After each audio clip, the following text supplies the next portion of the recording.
recently. How has that changed your kind of recruiting pitch and how you go after recruits? That's an interesting question. It has changed it. It has changed it. I don't know how much it's changed my pitch. It's maybe added a layer, but it hasn't changed it. Because at the end of the day, it should still be about getting a really good education for free, being a part of something, helping you grow, both as a basketball player and as a young man. Now you just have an opportunity to profit off of your game, which is like normally the people that would want to go into business with someone are, I would think, pretty smart. And you want to partner with someone and help them. And so the best way to do that as a player is to be good. And so we talk about that, and we want these kids, and we want the guys that we have to be able to profit and to get as much as they can, but it can't get in the way of the work on the court and understanding what's most important. So we try to keep it in perspective and get them to understand and try to educate them on the opportunities they could possibly have, but still keeping it about becoming the best basketball player in person. I know it's new, but is there an advantage NIL-wise to being in a legitimate city as opposed to a school that maybe is a little more rural? Good question. We're trying to figure that out. In some ways, yeah, because our city, we have a lot of big businesses, a lot of big companies, a lot of big things like that. But we also have the Steelers, Pirates, and Penguins. In some cases, it's better to be like in Tuscaloosa, where there's nothing. Is it better to be in Fayetteville, Arkansas, where there are no pro teams, no other high major programs? It's better to be that. So it's something we're all trying to figure out. I don't think anyone knows the answer to it. We're all trying to navigate this as we go. Something that's completely different in the history of college athletics. Is there anything that surprised you since July 1st that you were expecting NIL-wise or caught you off guard? Not really. It really isn't, because I didn't know what to expect.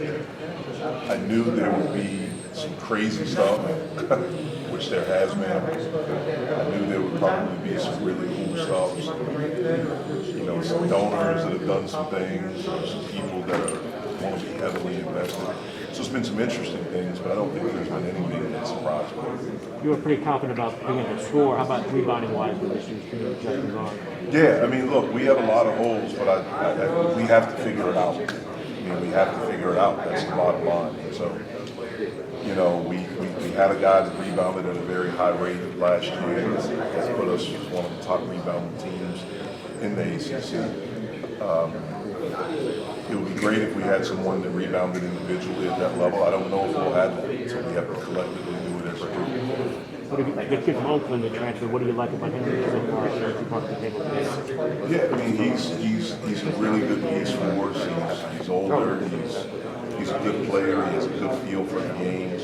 Obviously, he rebounded the basketball very, very well at a high level at Oakland. We need him to do that at our place, but it's different. It's a different level.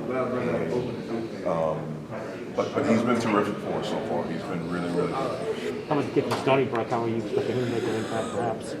Yeah, he's talented. He's had a really good summer. He's been here he's been at our place since July. He's a versatile defender. He's a guy offensively that I think has gotten a lot better since he's been here. And we anticipate him being able to help us in a lot of different ways. As Coach Carey's last season, you obviously have a special connection with him.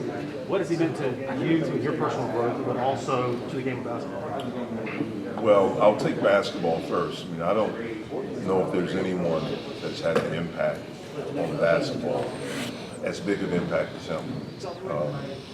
If you talk about it at the collegiate level, pro level, and the international level, just all these different things that he's touched. You look at obviously his career at Duke, in 5 national championships to however many Final Fours and ACC championships. Obviously, it's won more games than anyone in the history of basketball, college basketball. And then when you look at the impact that he's had on putting guys in the NBA, but also at the international level, what he did with USA Basketball, completely revamping it, and the success that those guys individually were able to go and have after playing for him. I don't think there's anyone that's touched the game like that. And you know, he's a guy that he's always loved coaching and helping people. And I don't know if that comes from, you know, in Chicago, he talked about his mom a lot when I played there, I worked there. You know, I don't know if it comes from what he learned during his 40 years at West Point and the time afterwards as he served, you know, in the military. I don't know how much of that is the neighborhood they grew up in, but it's there. He genuinely cares about coaches. He genuinely cares about the players that he coaches. The relationships are very important to him. And it's not a show. It's something that's significant. He means a lot to him. And then as far as me, I mean, besides my father, there's been no one that has had more impact on me. I've learned so much from him. You know, I say all the time, I committed to do, I think it was April of my junior year of high school, which would be, I think, 17 years old. And from 17, you know, until I finished there, like I believed it. Like that's the reason why I went there. I chose Duke because I believed in him. And now I swear by it because of these experiences. There's no way I thought at 17 that at 46, you know, I would, the man that I chose to play for, A, number one, he'd still be coaching, and B, that I'd be friends with him. Like I never would have imagined that. But I find myself, you know, the way I try to raise my family, the way I try to be maybe with my team, I find myself saying some of the things that he said, or thinking some of the things that he shared with us when I played with him and when I worked for him for 7 years. Cameron, indoor is obviously a special place too. What's it like both playing there and coaching there as well, on both sides? Yeah, I mean, as a player, you know, it's unbelievable energy, the passion. You know, you feel like as a player that you're on kind of sacred ground, and there's an excitement, but there's also a pressure, which if you want to be good, that pressure should be there. As a coach, it's cool. I mean, it really is, you know, because it's still that same energy. You just feel it now as an opposing coach in a different way. And so it's always been a special place, and it's continues to be special. Jeff, what do you expect, you know, being a part of the rivalry with Carolina while you were at Duke?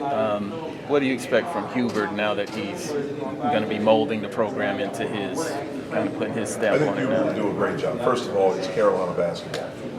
So, you know, you have certain jobs, in my opinion, that are wired. And that's one that's maybe wired more than any job in the country. I've always felt that that's maybe the best job in college basketball. You know, the tradition, the history, all of those things. I mean, you have the most popular basketball player ever that's still here and that still has a popularity more than perhaps any other athlete still.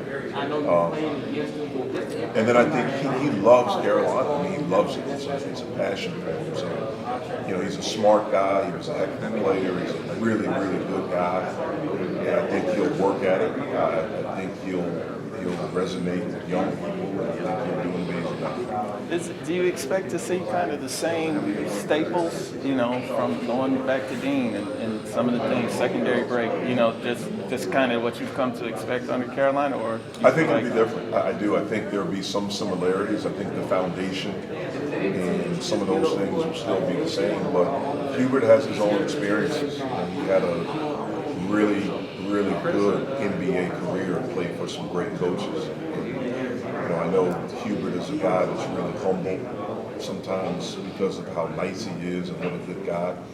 People can maybe look at that and say that he's super competitive, and he's learned. And so I think he'll put his own spin on it. I think there'll be some things that are similar probably, but I think it'll be him. It'll be his Carolina with the same foundation of the history of the program going back to Coach Bell. I can ask you back to you came in with Josh senior. What have you seen in terms of their progress since then they've returned? How do you perception has changed?